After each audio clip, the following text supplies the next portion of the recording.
have you, not how, because I'm not going to make an assumption that y'all have had that experience too, but have there been any areas where you've had some challenges in fully being, not necessarily being transparent because it's not a secret, but in fully allowing them to hold space in truly every area of your life? Did y'all experience any of that in any areas? Yeah, especially coming up. When I met Kenyon, I was a single mom too.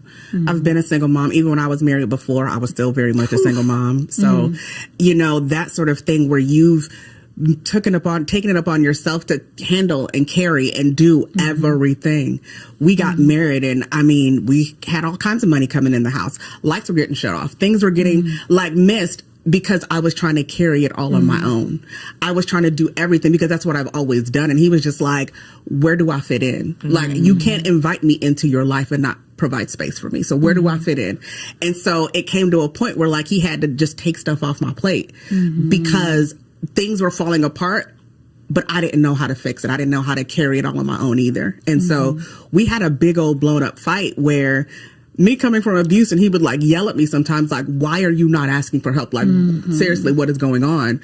And he's just like, I feel like you don't have any room for me here. So what do we have to do? And so we literally knocked down, drag out fight, where we had to lay down little things. Babe, okay, here are all the bills, do all this. You take care of all of that because I can't, if my brain is over here, I can't have space for it over here. You take that. And so we had to work through every little detail of my life to give him space, and then for him to help me feel safe in that space, because it wasn't always easy. That is big. Again, y'all, I just really host this podcast specifically for myself, because I just be like, girl, I'm trying to be wifey for life. You help me over here. One thing that made me think of, though, and I, was not a single mom, but I got married later. So I had this independence. I was already not stuck in my ways, but I had been accustomed to doing things the way I've been doing them. And handling all of the things, not having someone to ask to do this or do that. And my dad came to visit. The last time he came to visit, I had not went and got soap for the guest bathroom. And so my husband came downstairs and he's like, you ain't even getting no soap. And in my mind, I didn't get the soap because I had checked off 1,000 other things that I had gone to get. And it was in that moment that I realized, because at first I was like, damn, how could I forget the soap? How could I forget the soap? And then I'm like, wait a damn minute. You ran to 25 other stores. You did a million other things. Of course you forgot the soap because you were trying to do all of it. And so I think so often we don't ever have that moment where we pause and say, well, wait a minute.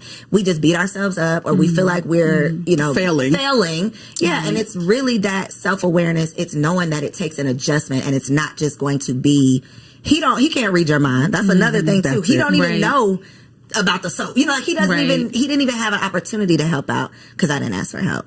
We've even created like a business, like even in the home, we have conversations. My mind goes a million miles per minute. You know this. You run a business. When it comes down to it, we'll say something, and as long as you told me yes, I'm running with it. I'm going. It's done. Like that's it. You told me done. Yeah, that's it. And so it got to a point where that would happen, and he would be like, "But that's not what I said. That's not what I meant by that." And so now we have conversations, and I'll follow it up with an email. I mean, like, just so we're on the same page. Right. I love that.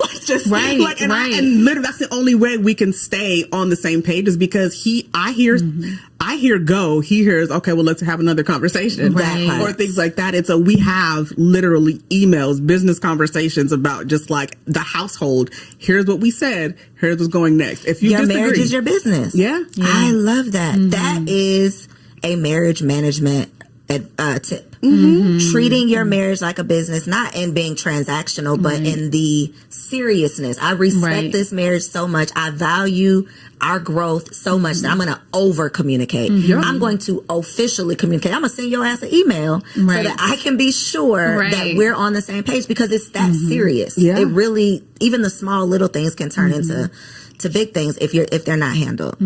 What's one of your marriage management tips? I know you got a lot of them, because this is like what you do. You don't just do it for yourself, but you help assist other couples as well. Yeah, so I would say just being considerate and also compromising. Like the 2 big C's are the main reasons why I see through the Ring Formula coaching program for single women that we have together. What's it called? The Ring Formula. The Ring Formula? Girl, you have to say that slow. Yes, the Ring Formula.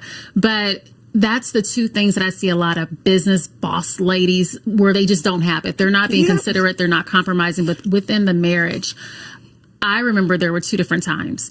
One time, we launched A Weekend for Love, which is our marriage retreat for couples. We launched that 5 years ago. We've helped hundreds of couples. It's one of the largest luxury marriage retreats. But with that, it's like he told me it can never be in a place where you're struggling and I'm living in a place of abundance. Mm-hmm. Like, how is that possible? But that can happen when you're not on the same page.